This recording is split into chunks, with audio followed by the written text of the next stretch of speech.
noite. Vamos falar também da importância aí da alimentação, não só para quem vai fazer tratamento, né, de fertilização, mas na verdade para melhorar a fertilidade do casal, tanto do homem quanto da mulher, que buscam a gravidez aí saudável. E de preferência em uma gravidez espontânea, né? Natural. Olá, agora deu certo. Oi, Fabi, boa noite, tudo bom? Boa noite, tudo bom? Tudo bom, doutor Daniel, doutora Lilian, tudo certinho? Tudo jóia. Tudo sim. Que bom. Tá me escutando bem? Tá bem tranquilo, né? A gente fez uma live há, acho que uns 2 meses, né? Que a gente teve bastante retorno, né? Muitas pessoas ali comentaram sobre o assunto e aí a gente resolveu fazer essa nova live com o objetivo da gente cada vez mais tentar entender um pouco da importância da nutrição para a fertilidade, né? Peraí. E... Pronto, né? Pronto, agora foi. Então, Fabi, eu comentei aqui, a gente estava comentando, né? Um dos objetivos hoje é a gente ter ali dicas, né? Sobre a questão da nutrição e fertilidade, alimentação e fertilidade, que muitas vezes é banalizado, muitas vezes a gente acha que não influencia. E eu vou começar comentando um caso nosso, né? Em conjunto aí dessa última semana, de uma paciente em comum nossa, que uma paciente magra, uma paciente que não tinha sobrepeso, pelo contrário, uma paciente que faz atividade física, mas que nos últimos 3, 4 meses eu vinha tendo uma baita dificuldade de ter um endométrio bom para que eu pudesse realizar uma transferência embrionária. E aí a gente conversando ali no dia a dia, eu perguntei a ela se ela toparia tentar avaliar a parte nutricional dela, para que a gente pudesse de alguma forma ver mudanças para esse endométrio me responder, porque não tinha uma razão para que ele não crescesse ou não viesse ali bem. E ela foi com você, houve uma mudança de hábito alimentar, na verdade, a organização, porque todo mundo acha que come bem, né? Todo mundo acha que não come errado. E todo mundo acha que pode fazer uma dieta pela cabeça mesmo, né? A gente acha que é muito fácil, e não é. E ela me surpreendeu agora, nesse último mês, com um endométrio que eu nunca vi, em termos de espessura, em termos de forma, e nós vamos para a transferência embrionária dela no começo da próxima semana. Então, esse foi um caso que nos últimos meses me chamou bastante atenção. Então, eu queria que você começasse aí me falando um pouco, me dizendo o que é que você tem visto aí dessas pacientes que têm te buscado e que têm tentado engravidar, e como é que você tem conseguido abordar essas pacientes e como é que a gente pode caminhar, né, especificamente na questão da nutrição, dos nutrientes. Sim, eu fico muito feliz com esse lado da nutrição, de poder ajudar tantas mulheres e tantos homens, e realmente ver o quanto a nutrição faz a total diferença aí na vida dessas pessoas, desses casais. Então, quando a gente fala de uma alimentação equilibrada, a gente oferece os nutrientes adequados, tanto para a qualidade do óvulo, né, do ócito, tanto para a qualidade do espermatozoide, para a motilidade, para a qualidade do endométrio, como a gente viu com essa paciente. Então, as pessoas hoje, elas têm um hábito alimentar muito ruim. Primeiro, a vida é extremamente corrida, então elas não dão a grande importância que é a alimentação, elas não comem direito, elas abusam dos fast foods, elas comem muitos alimentos industrializados, alimentos processados, não se importam com a qualidade de que aquele alimento é oferecido. A gente vê muitos estudos aí mostrando a importância de um alimento orgânico, a gente vê muito a importância de você evitar, a gente pode falar um pouquinho do bisfenol A, dos fitalatos, que são fitoestrógenos, né, que são produtos que vão imitar um dos nossos hormônios aí, e aí causar uma bagunça geral no nosso organismo. Então, hoje, o que a gente vê muito? Que as pessoas, elas realmente têm uma alimentação muito pobre desses nutrientes. E quando a gente realmente senta para conversar, a gente expõe para o paciente a importância dessa alimentação, para melhorar a fertilidade, para que tenha uma gestação saudável, é tudo uma continuação. Começa com o preparo para a gestação, a amamentação e depois a alimentação das crianças. Então, a gente não pode falar a nutrição não tem importância. Não, a nutrição tem uma grande importância. Quando a gente fala, por exemplo, dos seus ovários, a gente está falando que você nasceu com aquela quantidade de ócitos e você precisa de uma qualidade, a gente precisa retardar o envelhecimento ovariano, a gente precisa entrar com os alimentos necessários para que diminua o estresse oxidativo, né, para que diminua todo esse dano que causa uma má alimentação. E a gente vê isso na prática mesmo. Por exemplo, quando a gente fala que a gente vai tratar o casal, né, muitas vezes vinham só as mulheres ao consultório. E eu estou ficando super feliz agora porque os homens estão aparecendo. E a gente sabe que para formar um embrião a gente precisa de um espermatozoide e de um óvulo, né, de um ócito. Então a gente precisa de um casal unido. Então muitas vezes as meninas chegavam no consultório super animadas. Realmente a gente fazia uma reeducação alimentar, que eu sempre acho o melhor caminho. E os homens, eles ficavam muito por escanteio. Então, os homens, eles continuavam comendo mal. A gente sabe, a gente pode falar um pouquinho sobre a obesidade, o impacto da obesidade, tanto na produção dos espermatozoides, quanto na qualidade desses espermatozoides. A obesidade, tanto feminina quanto masculina, atrapalha demais a fertilidade. E aí as meninas começavam a dieta e os homens não queriam muito saber. Então, continuavam bebendo, continuavam comendo, achando, não, a gente vai engravidar, mas a responsabilidade é feminina. Não, a responsabilidade é do casal. Então, quando a gente pensa em reeducação alimentar, muitas vezes a gente tem que pensar na menina, na mulher e no homem, para que a gente junto consiga um resultado eficiente. E isso tem mudado com os anos, né? Tem mudado, tem caído até aquele preconceito, aquela coisa de que não, eu não vou, não, eu não preciso. E os homens estão nos procurando com muita frequência, o que me deixa muito feliz com relação a isso. Sem dúvida. Então, aquela máxima de que se eu sou magro, eu não tenho problema de saúde ou uma infertilidade, que é o que a gente está comentando, isso não existe, não é verdade? Não, não existe. Porque existem muitos pacientes que são magros, mas têm deficiências nutricionais. Então, quando a gente atende o paciente, a gente procura fazer uma anamnese completa, perguntando a qualidade do sono, que a gente sabe que influencia na produção hormonal.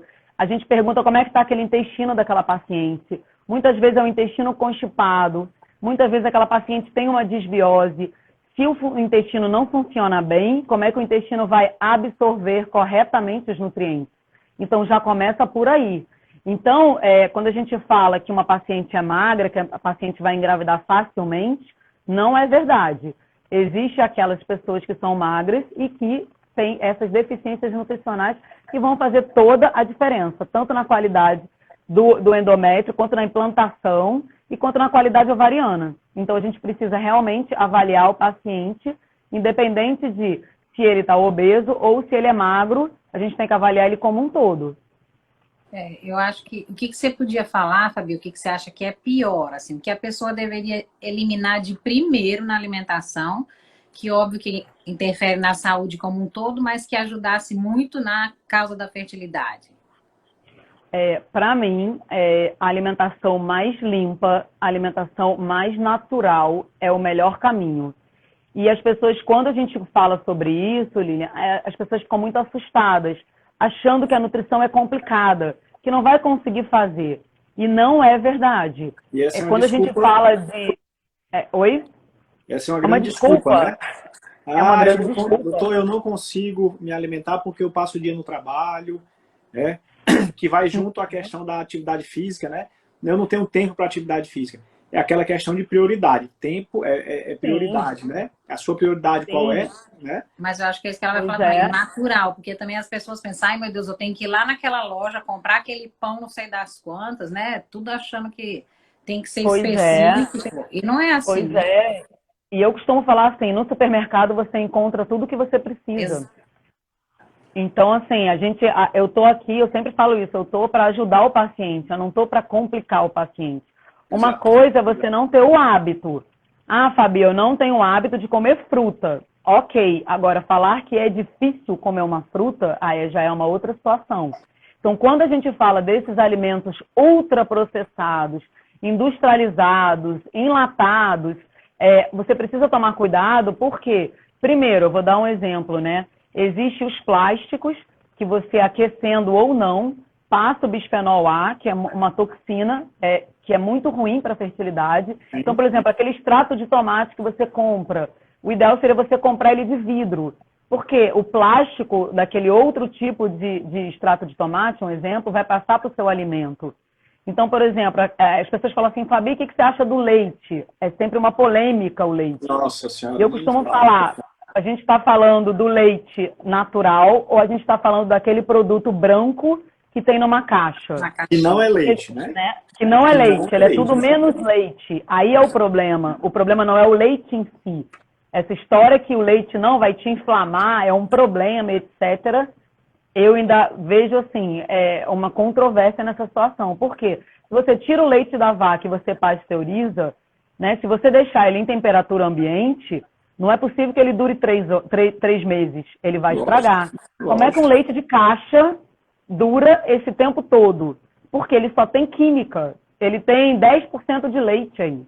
O seu organismo não nasceu para absorver, não nasceu para digerir. Ele não consegue entender o que é isso que você está bebendo. E aí começa a gerar processos inflamatórios. Começa a gerar problemas no seu intestino. Não é pelo leite em si, é pelo produto industrializado que você está comprando. Então a gente tem que diferenciar muito bem isso.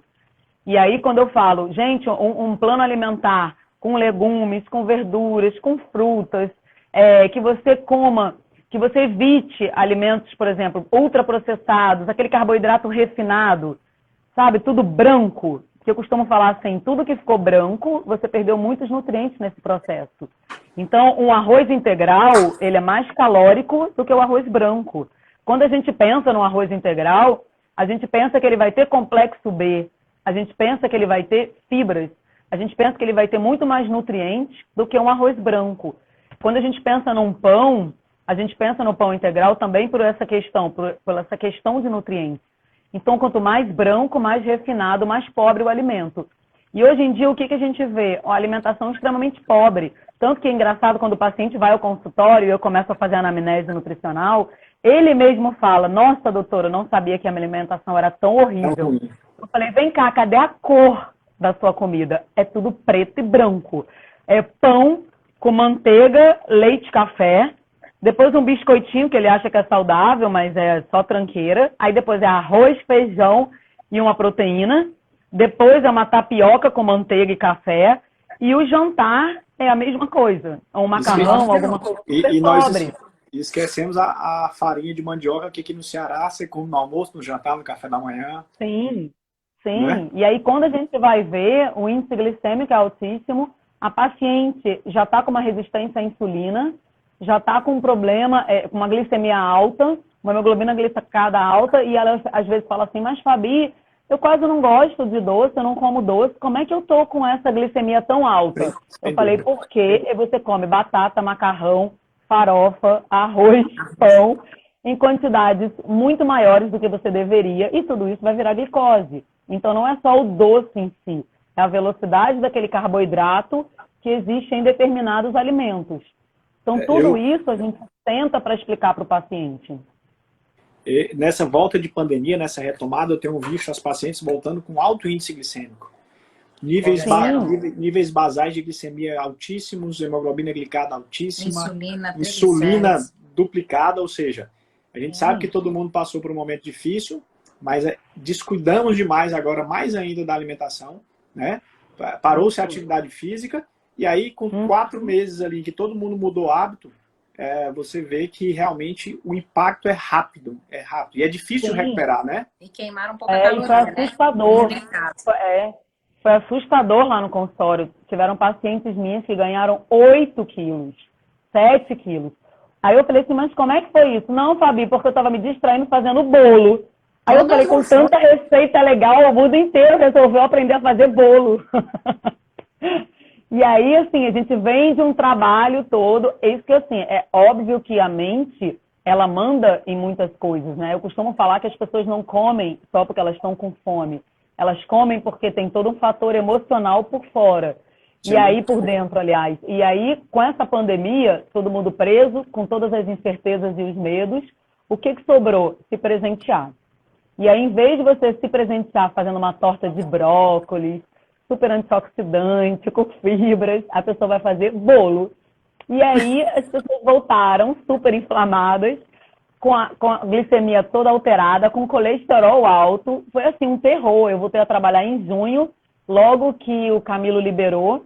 A gente voltou para o consultório, eu levei um susto. Eu falei, meu Deus, até as minhas gestantes. Eu falei, socorro, o que aconteceu? Então, assim, a gente precisa trabalhar a mente. E vocês, principalmente, que lidam com a fertilidade, a gente sabe quanto que é importante o poder da mente em toda a situação. Então, assim, a mente ela pode trazer muitos benefícios, como não. Então, a ansiedade, o não dormir bem, você ficar extremamente ansiosa, tudo isso você sofre uma alteração. E a comida, ela simplesmente vem como um presente. Então, em vez de vir como um presente bom, vem como uma bomba aí prejudicando ainda mais a sua saúde. E eu costumo brincar, as pessoas que me acompanham sabem que eu sou uma grande adepta de exercício físico. E eu prometi que quando eu voltasse à academia, foi uma das coisas que eu mais senti falta, mais sofri. Eu falei assim, eu vou ser a primeira, quando abrir a academia, vocês não têm noção, vou ser a primeira a entrar. E dito e feito, eu estou malhando 6 horas da manhã. E assim, e para mim é difícil, mas é o único horário que dá certo lá em casa, pelo trâmite da minha pequena. E eu estou super feliz, muito mais disposta, e eu costumo brincar com os pacientes. Você não tem tempo? O que é que você faz às 5h30 da manhã? Né? Se você tem um propósito, Exato, você exato. consegue esse tempo. É isso aí. Né? É a questão da prioridade que você tem. Se você quer engravidar e você está acima do peso, está comendo ruim, você precisa melhorar. Se você quer engravidar e você não faz uma atividade física, você precisa fazer.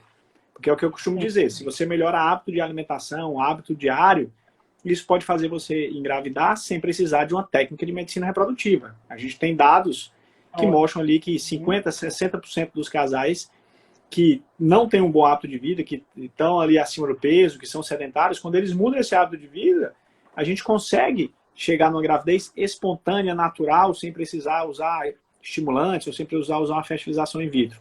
E se todo mundo tivesse essa consciência, nós teríamos muito menos problemas para engravidar desde o início. Sim, sim.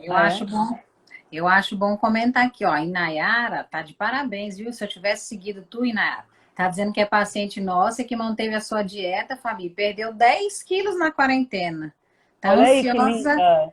Pois é, tá ansiosa para ver os Excelente. níveis glicêmicos, ó. Olha Fabi, aí que linda.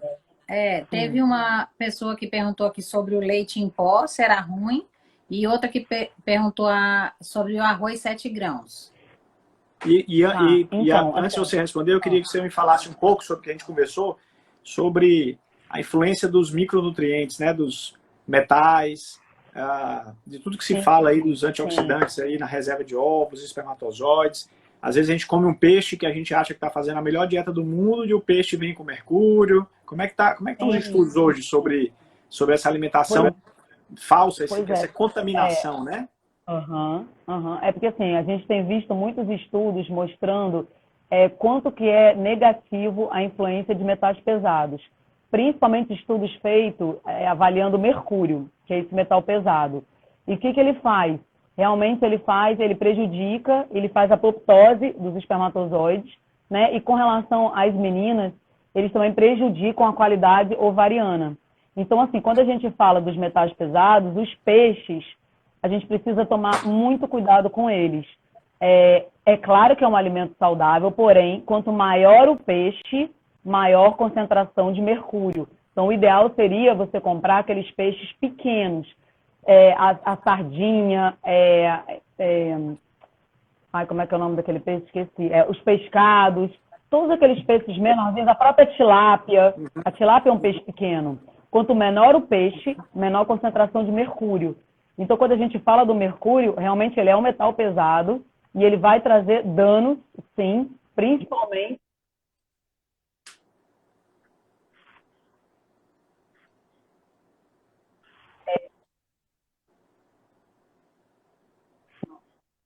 Oi, Fabi. Deu uma parada, deu uma pausa. Deu uma parada. Deixa eu ver se ele volta. Voltou? Tá, acontece isso às vezes. Voltou. O salmão, o salmão, ele é um peixe, que realmente ele é rico em ômega 3. Oi. Deu de novo? Pronto. Tá ok, tá ok.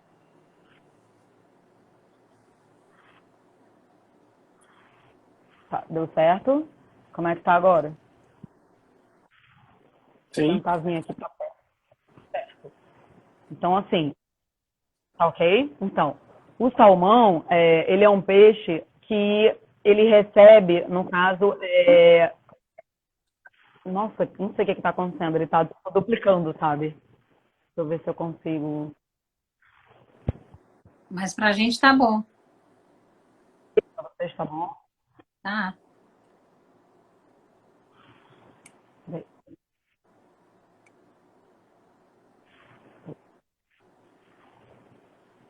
Só um segundinho. É porque eu estou escutando, me escutando como se tivesse um delay, sabe? Fica repetindo. As pessoas também não estão entendendo. Não sei Não, se é aqui a mas tá, internet. tá vindo direitinho, tá ok. Ó, a Tá Alessandra aqui, vendo? a Alessandra Tá que é a ok, né? Ale, nossa paciente que nos surpreendeu essa semana, tá aí, tá ok. deixa eu. A Alessandra tá com uma mão na taça, como a gente costuma falar. Mas tá bem, pode ir falando, Fabi. Peraí. Deixa eu só sair rapidamente e entrar. Peraí. Só um segundo.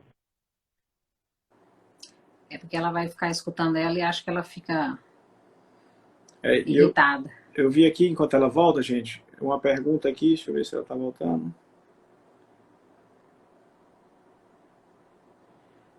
Sobre o uso de detox, né? O que você acha da dieta Dieta. detox? Eu vou perguntar para a Fabi, Agora vai. Senhor. Bastante. Fabi, enquanto você estava aqui, teve uma pergunta que falou assim: o que é que você acha de dieta detox para gestante? Aí eu já ia falando assim: tudo que é extremado, que é só dieta proteica, dieta de carboidrato, dieta detox, chás, né? Os milhares de chás Não, que assim, prometem as promessas, nada disso funciona, né? Olha só, gente, não existe radicalismo em nenhuma situação, tá? A gente não pode fazer detoxificação em gestante. Por que não, Fabi? Porque os metais pesados vão passar com mais eficiência para o bebê. Então, não é esse o momento, certo? Então, assim, existe até estudos que é até, de certa forma, assustador, que a gente viu que no último trimestre a gente precisa segurar o pé com antioxidante. Porque se tiver um excesso de antioxidante, você vai prejudicar a formação final do coração do bebê. Então, o bebê pode nascer com problemas de coração se você exagerar, se você tiver um consumo exagerado de antioxidantes. Então, quando a gente fala de antioxidante, gente, a gente tem que ter muito cuidado, porque se tiver esse excesso, ele vira pró-oxidativo a dieta. Então, por exemplo, se eu tenho muita vitamina C, porque ajuda na fertilidade, muita vitamina E, se eu tiver muitos antioxidantes e em grandes quantidades, aquela dieta que seria antioxidante, ela não é, ela passa a ser pró-oxidativa. Então, assim, não é chegar no consultório falando assim, não, Fabi, eu estou tomando isso, 1 grama de vitamina C, eu estou tomando vitamina E, eu estou tomando um monte de coisa, porque isso pode te prejudicar. Então, a deficiência também, agora o excesso, a mesma coisa. Então, por exemplo, as pessoas que fazem dieta cetogênica, jejum intermitente, etc., como uma estratégia curta, a gente tem resultados bons, mas resultado é uma dieta num curto período, pensando em uma certa estratégia. Não é para sempre e não é feito da sua cabeça. Então, a gente precisa tomar cuidado com esse extremismo. A gente precisa de, como a gente estava conversando, de diversos nutrientes. Eu preciso de B12, eu preciso de vitamina D. A vitamina D ajuda na implantação. A vitamina D ajuda nos oócitos. A vitamina D ajuda na qualidade da placenta. A vitamina D para os homens ajuda na produção dos espermatozoides. Então, eu vou agora sair tomando vitamina D? Calma. Se a sua vitamina D estiver adequada, entre 50 e 60 nanogramas, provavelmente você não vai precisar de vitamina D, talvez lá na frente. Então, por que é que você vai se encher de vitamina D? Não é assim que funciona. É por isso que existe a nutrição, para fazer uma dieta individualizada. Não é uma dieta da internet, não é uma dieta de revista. É uma dieta que é feita para você, para a sua demanda, para o que você precisa. Então, não é pegando a dietinha de tal, do fulano, que vai dar certo. É algo voltado para você, para os seus hábitos, para a sua família, para como você vive. Se você trabalha, é diferente eu preparar uma dieta para uma médica que fica em pé, que faz um monte de coisa, para um educador físico, do que para uma outra que fica sentada no escritório. É a mesma coisa em níveis de estresse, é a mesma coisa como é que, enfim, a gente avalia 1000 coisas. Então as pessoas acham que é Sem simplesmente dúvida. contar caloria. Se fosse contar caloria, a nutrição não existiria. Qualquer pessoa poderia fazer, basta olhar o rótulo do alimento e somar as calorias. Para que a gente existiria? Então, contar calorias, isso aí pra gente não é nada. Tanto que, assim, a gente brigava antigamente, eu sou da época antiga, né? Estou formada há muito tempo, e lá no Rio tinha muita questão de vigilante do peso, tudo era vigilante do peso, etc. Eu gostava pela motivação, mas o vigilante do peso, ele não te ensina a comer, ele te ensina a contar calorias. Então as pessoas chegavam lá no consultório, refrigerante é 0, então eu posso tomar à vontade. Eu ficava louca, Jesus, é a pior coisa do mundo é refrigerante, é uma química. Oh, Jesus, é uma química. Assim, se você pegar o refrigerante 0, ele tem aspartame, ele tem acesulfame, ele tem sacarina sódica. São os piores adoçantes que puderam inventar. Tanto que a Sociedade Brasileira de Diabetes estão querendo tirar para sempre o aspartame, porque por doenças neurodegenerativas que ele pode causar. E as pessoas acham que o refrigerante 0 é a melhor coisa do mundo porque não tem caloria. Gente, por favor, isso não existe. Então, assim, você precisa saber os benefícios. Ah, eu não vou comer um abacate, porque o abacate tem caloria. Tá bom, o abacate tem vitamina E que vai ajudar na qualidade do seu endométrio, a espessar mais o seu endométrio pela vitamina E. E você vai tirar o abacate só porque ele é um pouco mais calórico, e daí? Se tiver dentro da sua dieta, vai continuar uma dieta hipocalórica se você quiser emagrecer. Então, não é por aí. As coisas não funcionam assim. Né? Não é uma receita de bolo, né? É o que eu costumo dizer no consultório. A gente não faz a mesma medicação para todo mundo, por exemplo, para estimular o ovário, para uma fertilização in vitro.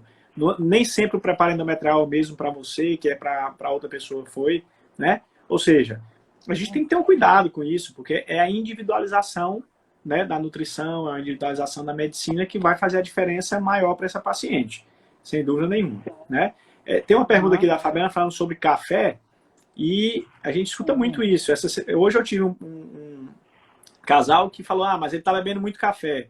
Eu falei assim, quanto é muito? Não, ele está tomando 5 xícaras grandes de café por dia. Então, é muita coisa. Então, eu acho que é aquela que você falou, nem 8 nem 80, o excesso é ruim, a falta também é ruim, tem que balancear, não é isso? Mas o café tem seus lados positivos e tem seus lados negativos, não é isso? Sim, sim. Assim, o café, quando a gente fala de um excesso de café, seria mais que 2 xícaras ao dia. Se você consumir 2 xícaras de café, não teria problema nenhum. É porque eu já vi pessoas consumindo 600 ml de café. Aí sim seria um problema. O café, ele tem ácido clorigênico, que é um antioxidante natural do café. Então ele não é uma bebida péssima. É uma bebida estimulante, mas não é uma bebida péssima, contanto que você consuma com moderação. A mesma coisa do álcool. O álcool aumenta a inflamação, o álcool gera mais estresse oxidativo, só que você pode lá consumir o teu vinho ou consumir uma cerveja no final de semana de uma forma bem moderada, se for o caso. Né? Então, assim, se for em excesso, sim. Então, quando a gente fala do café, seria o excesso do café, mais do que essas 2 xícaras. Senão, não teria problema. Né? O indivíduo, a mulher, o homem poderia estar consumindo sem problemas nenhum. E o leite em pó, que a Gabi está querendo saber? Ah, tá. O leite em pó, Gabi, é o seguinte, né? Quando a gente fala do leite em pó, ele foi retirada a água dele toda para que transformasse ele nessa forma, em pó. Só que para a retirada de água, realmente eles usam também um processo que não é tão interessante. Se você for me perguntar do leite, existe no supermercado leite na própria garrafa, dentro da geladeira, que é aquele leite que realmente é só pasteurizado, né? Tanto que ele dura 3 dias só. Você abre e ele azeda. Então, você tem que sempre olhar os rótulos. Por exemplo, quando você for comprar um iogurte, o iogurte ele deveria ser leite pasteurizado, fermentado. E aí, quando a gente vai olhar na gôndola, a gente vê um monte de coisa dentro do iogurte. Então, tem corante, tem aditivo, tem espessante, tem goma xantana, tem... E aí a mesma coisa, o seu organismo ele não foi preparado para toda essa carga química. Então, quanto menos ingrediente, quanto mais simples for aquele alimento, melhor sempre. Então, eu sou uma super fã do iogurte, só que ele precisa realmente ser de uma composição mais simples. Quanto mais simples, melhor. Tá? Então, o leite você pode comprar esse, ou se for o caso, não usar todos os dias, mas se for o caso, o leite em pó ainda é a melhor opção, que o leite de caixa. O leite de caixa é melhor você não consumir, tá? É assim, melhor não beber esse tipo de leite. Eu acho, eu tenho uma falsa impressão, eu nunca fui atrás de ler alguma coisa sobre isso, mas que existe muito diagnóstico de intolerância à lactose que não é real, mas que está relacionado assim, eu uso leite em caixinha e eu tenho uma disfunção intestinal, uma diarreia. Né? É assim, eu tenho visto muito isso, mas você está consumindo um alimento que não é um alimento natural e, consequentemente, você vai ter efeitos ruins. Então, tem que prestar muita atenção realmente nisso. E muitas vezes a intolerância à lactose ela está ligada a alguma desbiose. Ou seja, quando a gente avalia o intestino daquela paciente e a gente faz toda a modificação da alimentação, a produção da enzima lactase que é feita no intestino, ela começa a ser produzida em maior quantidade. Então, aquela intolerância à lactose vai diminuindo até sumir. E aí a pessoa fala, não, Fabi, mas como é que aconteceu isso? Porque a gente cuidou do intestino daquela paciente. Quando a gente fala, por exemplo, que o intestino, ele seria praticamente, a gente não sabe, né, se é o primeiro ou o segundo cérebro, é porque ele é extremamente importante, tanto no sistema imunológico do paciente, a produção da serotonina, quanto na barreira contra a entrada de toxinas e diminuição de processo inflamatório, absorção de nutrientes. Então, por isso, quando a gente fala de onde tudo começa, eu preciso sempre cuidar do intestino, tanto daquela mulher quanto daquele homem, para justamente colher esses benefícios. Então, quando a gente cuida dele, muitas vezes a intolerância à lactose some, volta a produzir a enzima lactase. Isso acontece com muita frequência. Traçando um paralelo para a parte reprodutiva, você tem ali na síndrome de ovários policísticos, que é uma síndrome metabólica, não é só uma alteração, uma disfunção hormonal, e a paciente geralmente está acima do peso, tem um sobrepeso, uma obesidade. Quando ela perde peso, quando ela volta para o nível normal, quando ela se exercita, o ovário policístico ele desaparece algumas vezes, né? Ou seja, ele estava vinculado à obesidade, ao sobrepeso, ao alto índice de gordura corporal. Sem dúvida nenhuma, a gente sabe que muitas doenças ou muitos problemas que a gente tem, né, eles vêm por conta da obesidade, sobrepeso. É o que mais mata no mundo hoje, né? São doenças cardiovasculares ligadas a tudo isso que a gente está falando. E isso não é só a saúde cardiovascular, é aquela saúde que nós estamos falando especificamente reprodutiva. E eu costumo, às vezes, brincar com o paciente, principalmente com os homens, que eles falam assim, mas isso não é problema, porque fulano é gordinho, bebe muito, tem filho. Eu falo assim, cada organismo tem uma resposta. E aí eu costumo falar da seguinte forma, quantos obesos de 85 anos, 80 anos vocês conhecem? Eu conheço pouco. Por quê? Porque a maioria já morreu. A maioria não chega aos 80 anos, 85, 75, porque infartou antes. Então, muitas vezes a gente acha que o que mais mata no mundo, em termos de doença, seria o câncer, os diversos tipos de câncer, mas o que mais mata no mundo é a doença cardiovascular, que está associada a tudo isso que a gente está falando. Então, a gente não dá a atenção realmente que deveria dar aos nossos hábitos de vida. Essa é a grande realidade. Todos nós pecamos, uns mais, outros menos, mas a gente peca muito quando a gente fala em termos de alimentação. A obesidade a nível mundial cada vez mais disparada, né? Você vê ali altos índices de obesidade e a gente vai jogando com a barriga dia após o outro, trabalhando, não é uma prioridade. E aí, às vezes é tarde demais quando a gente vai buscar essa melhora da alimentação e do bem-estar como um todo. Fabi, eu acho esse assunto aqui muito interessante. A Sam é uma paciente nossa que é magra, né, Sam? Nem é sobrepeso nem nada. E ela está perguntando aqui sobre reserva ovariana baixa. Ela não tem nem 40 anos, a Sam, ela é entre 35 e 40, e a reserva ovariana dela realmente é muito baixa. E tem a outra Fabiana também perguntando sobre isso. Quais os alimentos que poderiam ajudar na qualidade ocitária, né? Aumentar um pouco a quantidade. E hoje você me mandou um artigo ali sobre vitamina D e isso, né? Explica um pouquinho aí pra gente. Sim, a vitamina D, ela é um dos nutrientes muito interessantes para melhorar essa reserva ovariana e a qualidade ovariana. Não só isso, o que acontece? O seu ovário, ele recebe uma bomba, né, desde que você nasce, é um dos órgãos que mais recebe estresse no seu organismo. Então, o que isso acarreta? Quanto mais estresse oxidativo, pior a qualidade, com o passar dos anos, dos oócitos. Então, quando a gente fala sobre isso, a gente precisa melhorar, quando a gente fala de reserva ovariana, a gente precisa melhorar os antioxidantes da sua alimentação, tá? A gente precisa melhorar o estresse oxidativo. Por quê? Quanto mais bomba de estresse oxidativo... O que é o estresse oxidativo, gente? Deixa eu explicar para vocês. Ao longo da sua vida, nós recebemos poluentes, nós recebemos radiação ultravioleta, a gente recebe metais pesados, agrotóxico, pesticida, bisfenol A do plástico, fitalato. A gente recebe uma bomba diariamente de tudo que não deveria entrar no nosso organismo. Ok, isso gera um estresse que a gente chama oxidativo. Ele aumenta, como é que eu vou falar, o envelhecimento ovariano, e ele diminui a qualidade e causa morte dos espermatozoides, tá? Então, tanto para homem quanto para mulher. Ok. Só que o nosso organismo é muito interessante, porque o nosso organismo, ele produz antioxidantes naturais no seu fígado, principalmente.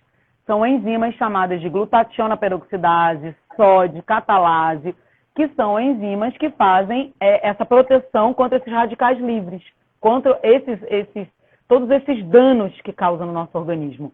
E aí, né, existem alimentos que vão melhorar essa produção enzimática. Um deles, muito famoso, são as brássicas. As brássicas, como brócolis, couve, rabanete, repolho, todas as brássicas ajudam por conter enxofre na composição, que ajuda nessas enzimas antioxidantes a combater esses radicais livres que causam envelhecimento ovariano. E ele ajuda também porque ele tem glutationa na composição, que ajuda nessa enzima glutationa peroxidase. Então, as brássicas são super poderosas. O alho é super poderoso e a gente não dá bola para ele. É um tempero excepcional, o alho e a cebola. O alho tem a alicina quando você esmaga ele e a cebola tem a quercetina e a rutina, que são antioxidantes. Então, existem esses antioxidantes que a gente produz e existem os que a gente come, que é um pouco da vitamina C, um pouco da vitamina E, são aquelas frutas coloridas, né? Aquelas frutas que tem o resveratrol, o açaí, a uva. Então, esses alimentos coloridos, esses alimentos vermelhinhos, vão te dar um número maior de antioxidantes também. E não só isso, existe um estudo, como eu falei até na outra live, doutor Daniel, com você, existe um estudo muito bem conduzido, falando sobre justamente um antioxidante, a reserva ovariana e uma menopausa precoce. E esse antioxidante é chamado de beta-criptoxantina, que existe onde é tudo laranjinha, ou seja, tem no mamão, tem na tangerina, tem no caqui, tudo que é laranja tem a beta-criptoxantina.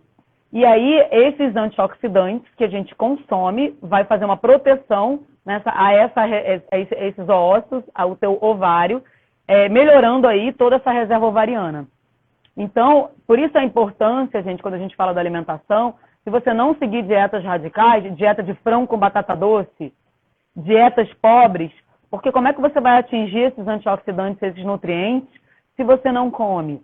Porque, assim, muitas vezes a gente não vai para o lado da suplementação. Muitas vezes o melhor lado é a alimentação. Nosso organismo absorve muito bem os nutrientes vindo desses alimentos. Então, a gente precisa investir neles. E aí, quanto mais desses antioxidantes, melhor para essa reserva ovariana dessa paciente. Joia. Lembrando que não adianta chegar aos 40 anos de idade, né? E achar que vai fazer tudo isso e vai reverter a reserva de óvulos, né? Então, é importante que fique claro que isso é um trabalho a longo prazo, ou seja, é um hábito saudável desde a adolescência, né? Desde criança, ou desde uma idade adulta precoce, né? Porque existe a falsa impressão ainda, Fabi, que a qualquer momento eu posso engravidar fazendo uma fertilização in vitro, não interessa meu peso, minha alimentação, minha idade, a fertilização in vitro, por exemplo, vai lá e resolve tudo. E a gente sabe que não resolve, né? A gente sabe que não adianta você ir para uma fertilização in vitro e ter óvulos não saudáveis, digamos assim, óvulos que têm um alto teor de oxidação, como você comentou, seja de oxidação de estresse oxidativo, de reativo de oxigênio, seja estresse oxidativo de reação de quebra glicêmica, a gente sabe que não adianta. A gente sabe que mesmo na fertilização in vitro, tudo isso que a gente está comentando, tudo isso que você está falando, a técnica precisa dessa matéria-prima boa, ou quanto melhor, melhor o resultado. Então, muitas vezes a gente não tem um resultado porque a gente tem tudo isso errado, mesmo tendo uma boa quantidade de óvulos, por exemplo. Traçando um paralelo para o momento que a gente vive atual, a gente vê aí a imprensa muito noticiando, por exemplo, que há muita morte em jovens de 40 anos pelo coronavírus, que não tem patologias. mas você pode ter certeza de que a maioria desses jovens de 40 anos, eles têm uma patologia que chama-se obesidade, sobrepeso, que ninguém liga, né? Então a gente sabe disso. Então, não, ele não tem patologia. Tem, ele está acima do peso. Estar acima do peso é uma doença de saúde pública. É uma patologia, a gente tem que encarar isso. E eu atendi muitos médicos que estavam nas UTIs de Covid atendendo, né? E atendi muitas enfermeiras também em linha de frente. E o que elas mais falavam é que os idosos sobreviviam e os obesos morriam. Assim, todos eles falaram para mim, Fabi, assim, chegava obeso, a gente já começava a passar mal antes, porque a gente sabia que ia ter problema. Assim, o obeso, quando chega, ele já chega todo inflamado, porque a obesidade, ela é uma doença inflamatória. Então, a gente sabe dos danos, tanto a parte respiratória, quanto a parte de inflamação. Então, ele já chega com muitos problemas. E aí, eles estavam me falando isso, eu fiquei muito assustada. Eu falei, meu Deus, porque a gente sempre estava pensando o quê? Nos idosos. Nossa, e os idosos estavam realmente tendo uma resposta muito boa e os obesos estavam estavam morrendo. Então, assim, quando as pessoas falam de obesidade, elas levam para esse lado estético. E é o que menos importa. Não importa o lado estético. Cada um é de um jeito, cada um, enfim. O que importa é a saúde. A obesidade é doença. Ela tem que ser caracterizada como uma doença e tem que ser tratada como tal. Sem dúvida. Mudando um pouquinho de assunto, falando em dietas radicais, como a gente já falou aqui, tem algumas substâncias aí da moda, né? Sempre tem o modismo, que são algumas medicações injetáveis. Eu acho que é Victosa, não estou lembrado o nome. Né? São algumas injeçõezinhas, né, que você usa. E tem a dieta do HCG, o pessoal usando HCG, né? E vez por outra você chega ali a paciente e diz assim, não, eu consigo perder peso usando essa injeção tal, a dieta do HCG, a dieta específica. Eu sei que a gente já comentou que isso não é válido, mas né, porque você vai ter um tiro ali de 100 metros, digamos assim, uma corrida rápida, perde peso em uma semana, depois ganha o dobro, né? Sim, sim. É porque assim, as pessoas, como a gente estava conversando, elas querem um resultado rápido. Se fosse só pela parte fisiológica, digamos assim, a cirurgia bariátrica seria um sucesso em 100% dos absoluto, pacientes. Exatamente. E a gente sabe, porque eu trabalho também com pacientes pós-cirurgia bariátrica de 2, 3 anos, e eles começam a engordar. Então, o que aconteceu, Fabi? Meu Deus, eles operaram, né, estão com o estômago reduzido, como é que eles ganharam aí 40%, 50% do peso? Porque eles não mudaram o cérebro deles, eles não mudaram o modo de encarar o alimento. Então, eles continuam comendo errado, em menores proporções, e depois eles vão burlando isso, e aí vão aumentando as proporções. Então, é o que eu falo, você tem que parar e pensar como é que está o meu relacionamento com a comida. Meu relacionamento é de fuga? Realmente a minha fome é uma fome emocional? Porque eles entram em dietas e existem muitos médicos, me desculpa, eu conheço alguns, que são extremamente profissionais muito complicados nesse sentido, porque eles querem um resultado. Eles não se preocupam com a saúde do paciente. Eles vão se preocupar lá com o peso final e eles vão aparecer no Instagram e nas redes sociais sendo bambambam porque emagreceram o paciente em um mês 20 quilos, que seria péssimo, 10 quilos. Porque eles metem remédio, o paciente fica sem apetite, colocam medicações para tireoide, a gente sabe como que a tireoide influencia em fertilidade, e aí muitas vezes o paciente que não tinha problema de tireoide, ele vem com hipotireoidismo, decorrente desses medicamentos que foram utilizados para emagrecer, e aí o problema está feito. Então, assim, o teu organismo, ele passa por um estresse de você perder 10 quilos em um mês. Para ele é como se você realmente estivesse morrendo. E aí o que ele faz? Nossa, eu vou ativar todos os hormônios da fome, eu vou dar um jeito, eu vou diminuir o metabolismo, eu vou fazer de tudo para aquele indivíduo sobreviver.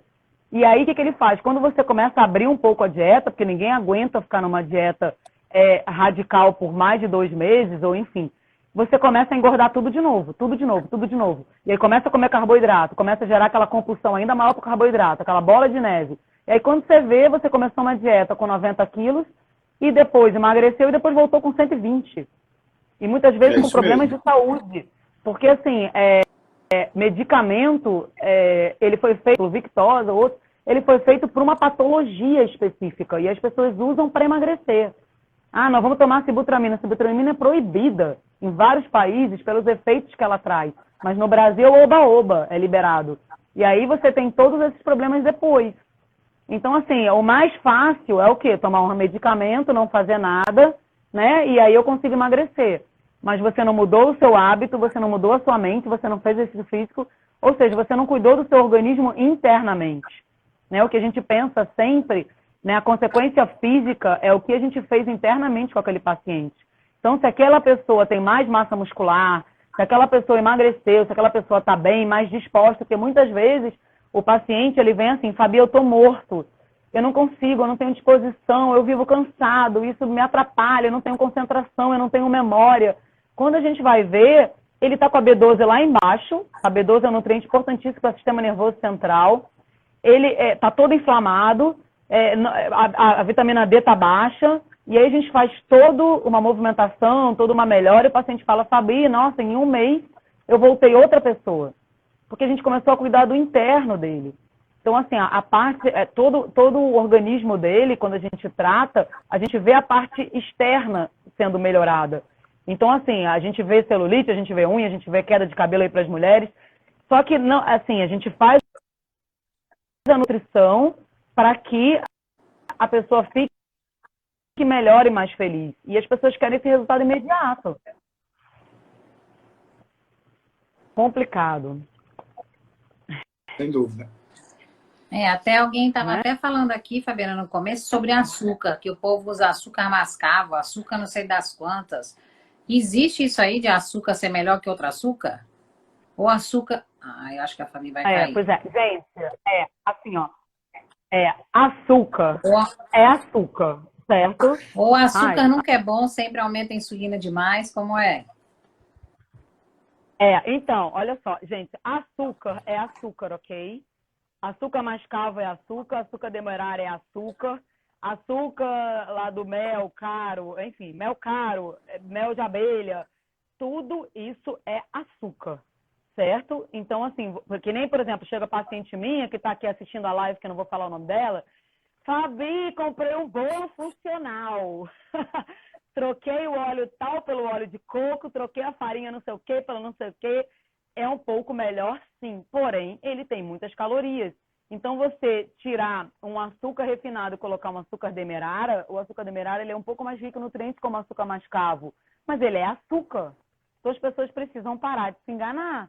Assim, o ideal seria, aos poucos, você fazer o desmame. É tomar um suco sem açúcar. Você vai ver que no começo, lógico que vai ser um choque, você está acostumado. Mas depois, você não vai sentir essa falta toda.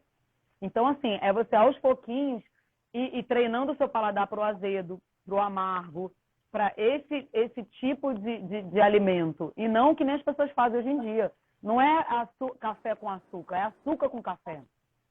E aí elas se iludem, mas o meu açúcar meu café é cheio de açúcar, mas é demerara. E daí?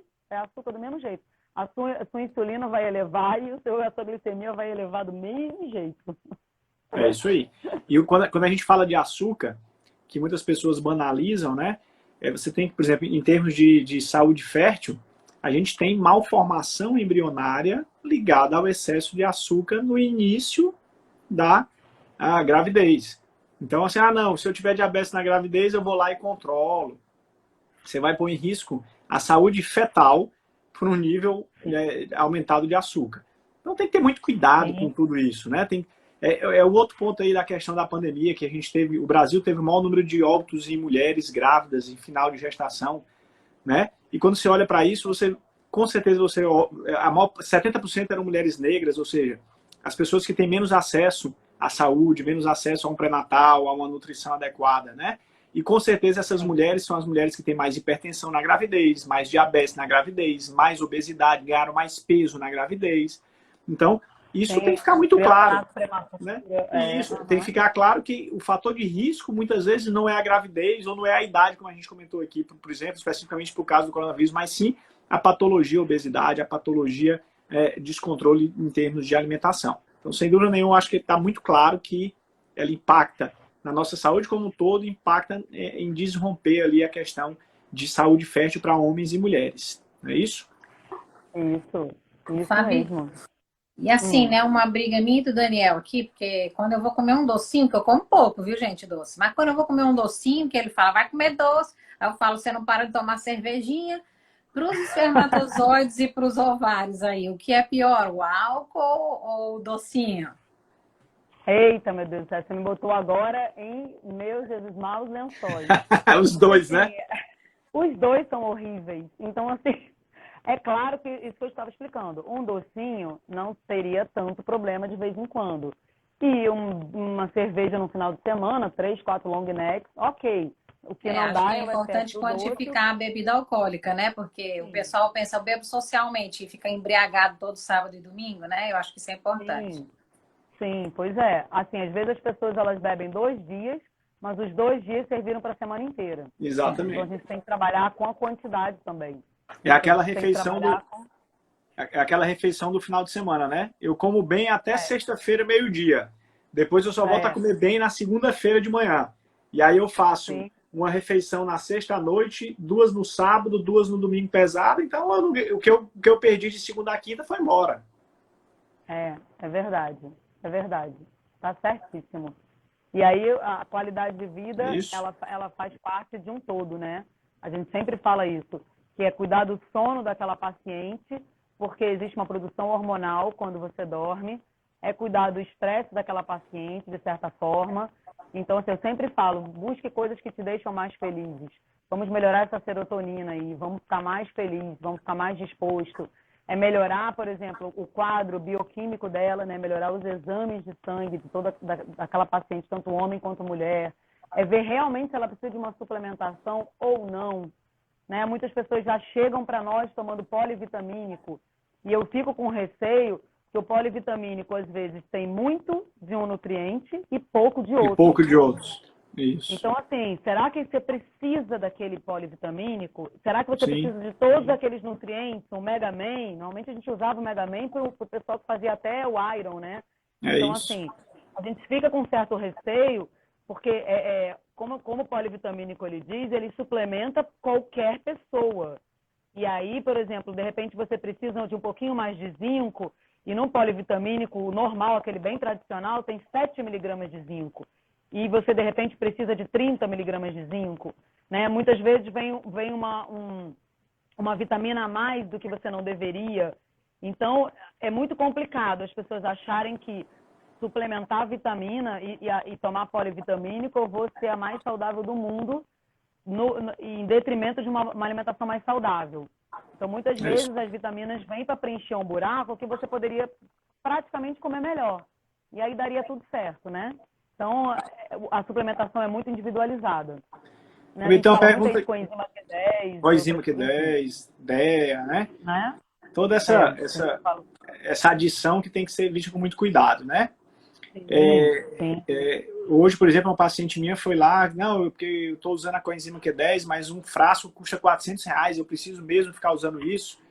E eu falei assim, olha, né, ela já vinha com a prescrição. A gente tem que avaliar, porque não é só tomar a coisa, tomar a medicação que você vai ter uma melhora, tem que ter um cuidado com relação a isso.